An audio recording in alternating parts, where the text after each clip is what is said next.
Azərbaycanın Xarici İşlər Naziri Ceyhun Bayramov bildirib ki, Ermənistanla sülh sazişinin mətni ilə bağlı danışıqlar yekunlaşıb. Martın 13-də jurnalistlərə danışan Bayramovun sözlərinə görə açıq qalan 2 maddə üzrə Ermənistan Azərbaycan tərəfinin təkliflərini qəbul edib. Növbəti addım olaraq Ermənistan konstitusiyasında və digər normativ hüquqi aktlarda Azərbaycanın ərazi bütövlüyü və suverenliyinə dair qalan iddiaların konstitusiyaya dəyişikliklər edilməsi yolu ilə aradan qaldırılması baş tutmalıdır. Bu, sazişin imzalanması üçün labüd ilkin şərtdir. Ermənistanın Xarici İşlər Nazirliyi Azərbaycanla sülh sazişi layihəsinin mətni üzrə işin yekunlaşdığını və daha əvvəl razılaşdırılmamış 2 bənd üzrə razılığın əldə olunduğunu təsdiqləyib. Rəsmi Yerevan sazişin imzalanmasının tarixi və yeri ilə bağlı Azərbaycanla məsləhətləşmələrə hazır olduğunu bildirir. Sülh sazişi layihəsində razılaşdırılmamış bəndlər bir-birinə qarşı beynəlxalq iddialardan əl çəkmək və üçüncü ölkələrin nümayəndələrini Azərbaycan-Ermənistan sərhədində yerləşdirməməklə bağlı idi.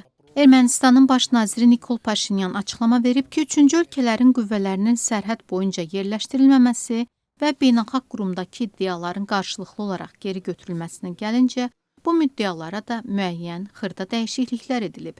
Onun sözlərinə görə ideal formulun əldə edilməsi mümkün olmadığından, Təhlükəsizlik Şurası ilə müzakirələrdən sonra həmin müddəaların məzmunu qəbul ediləcək formaya salındı və indiki şəkildə bu Ermənistan Respublikası üçün məqbul sayılır. Rəsmi Bakı həm də Ermənistan Konstitusiyasından Azərbaycana ərazi iddiaları ilə bağlı tələblərin aradan qaldırılmasını istəyir. Ermənistan tərəfi isə bunu qəbul etmirdi. Siyasi şərhçi Rauf Mirqədirov hesab edir ki, hətta tərəflər sülh sazişi imzalamaq üçün razılığa gəlsələr belə, bunun yaxın vaxtda gerçəkləşməsi mümkün deyil. Tam tutumlu hər hansı bir sülh sazişi dövlətlərin bir-birinin ərazi bütövlüyünü qeyd-şərtsiz tanımaqdan keçir. Yaxın bir ayda Ermənistan Konstitusiyasına dəyişikliklər ediləcəyi ehtimalı sıfıra bərabərdir. Əgər o sənəd tərəflərin bir-birinin ərazi bütövlüyünü mütləq tanımasını əhatə eləmirsə, bu sülh sazişidir. Adının nə olmasına əhəmiyyəti yoxdur.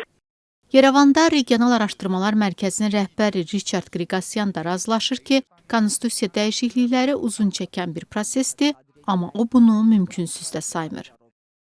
Konstitusiya dəyişikliklərini Ermənistan tərəfi qəbul edir.